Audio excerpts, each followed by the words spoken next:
కవిత party అధికారంలోకి రావడం కళాని జోస్యం చెప్పారు కాంగ్రెస్ ఎమ్మెల్యే ఎన్ఎం శ్రీనివాసరెడ్డి. ఎన్టీఆర్ పేరు మార్చుకోవాలని కేటీఆర్కు కవిత ఎందుకు చెప్పలేదని ప్రశ్నించారు. మంచి చేస్తే వారు గుర్తుగా విగ్రహాలు పెట్టుకుంటామని, అంబేద్కర్, పూలే, ఇందిరాగాంధీలు తెలంగాణ వ్యక్తులు కాకపోయినా విగ్రహాలు పెట్టుకున్నామని తెలిపారు. అధికారం కోసం ఫోన్ ట్యాపింగ్ చేసిన వారిని చూస్తే అసహ్యం వేస్తోందన్నారు.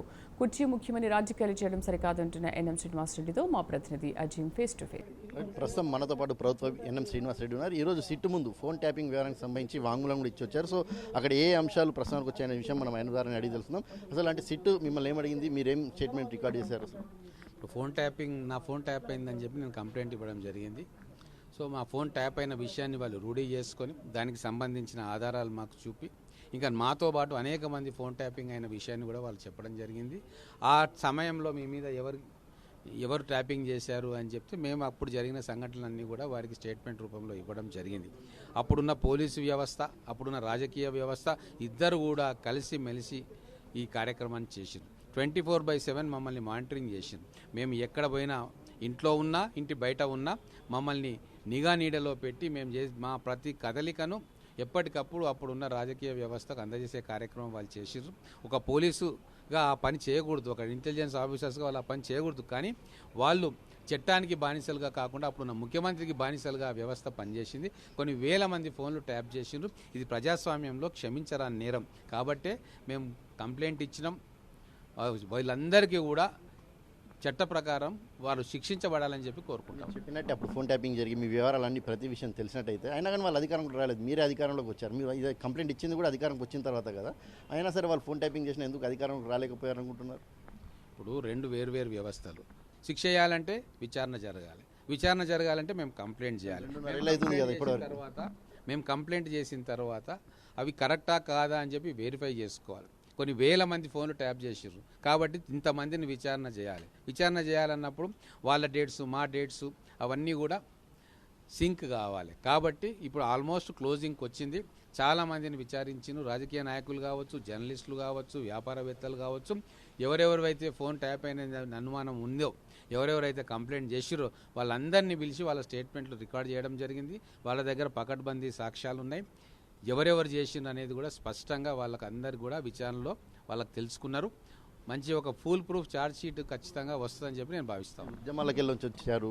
ఇలాంటి ఫోన్ ట్యాపింగ్ వివరాలు చూసినప్పుడు రాజకీయాలపై అంటే మీకు ఎలా అనిపిస్తుంది? అంటే ఇలాంటి రాజకీయాలు, ఇప్పుడున్న రాజకీయాలు, ఒకప్పుడు రాజకీయాలు వేరు, ఇప్పుడు రాజకీయాలు ఇలా అనిపిస్తుంది రాజకీయాలు, ప్రస్తుత రాజకీయాలు? ఇప్పుడు అటువంటి రాజకీయం చేసిన వ్యక్తులను చూస్తే అసహ్యం వేస్తూ ఉంది. కాబట్టి ఆ చీకటి రాజ్యం పోయింది.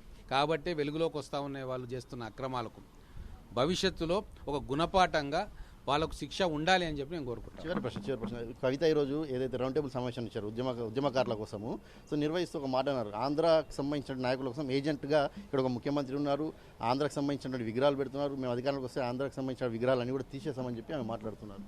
ఇప్పుడు ఆమెకు అధికారం వచ్చేది లేదు, పాడలేదు. ఆమె ఆంధ్ర పారిశ్రామికవేత్తల దగ్గరికి పోయి వసూలు చేసుకున్నప్పుడు గుర్తురాలేదా?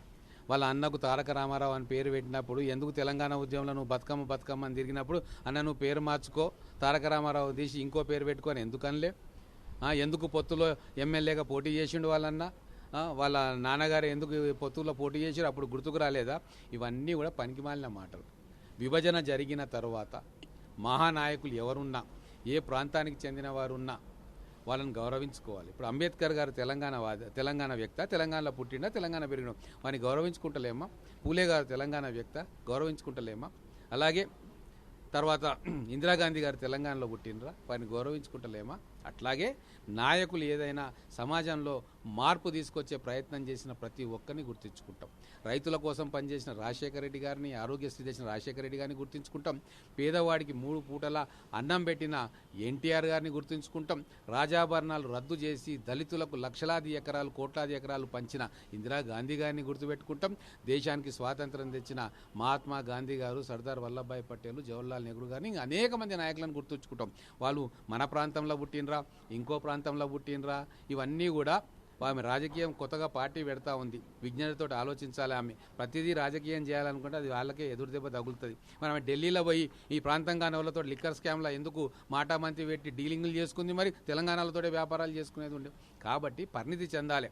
ఒక పార్టీ అధినేతగా ఉన్నప్పుడు ఇంకా పరిణితితోటి మాట్లాడాలి. అంటే వాళ్ళ స్థాయి ఏంది, వాళ్ళ ఆలోచనలు ఏందనేది వాళ్ళు మాట్లాడే ప్రతి భాషలో బయటపడతా ఉంది. చూసారు కదా, ఏదైతే ఫోన్ ట్యాపింగ్ వ్యవహారంలో ఖచ్చితంగా ఏదైతే అప్పుడు ఎవరైతే ఫోన్ ట్యాపింగ్ చేసిన అందరికి శిక్ష పడుతుందని చెప్పి భావిస్తున్నాను, నమ్ముతున్నాను. అలా కుర్చీ కోసం చేసిన వారిని చూస్తే కూడా అసహ్యం ఇస్తుందని కూడా చెప్పారు. అలాగే కవిత విషయం కూడా మాట్లాడుతూ కూడా ఖచ్చితంగా మంచి పని చేసిన వారికి సంబంధించిన విగ్రహాలు పెట్టుకుంటాము. అంబేద్కర్ అలాగే ఇందిరాగాంధీ వీరందరి విగ్రహాలు మనం ఇక్కడ పెట్టుకోలేదా, వాళ్ళు తెలంగాణకు సంబంధించిన వారు అంటూ కూడా ఎన్ఎం శ్రీనివాసరెడ్డి మాట్లాడారు. కెమెరామెన్ శిక్షణతో అజీం, ప్రైమ్ 9.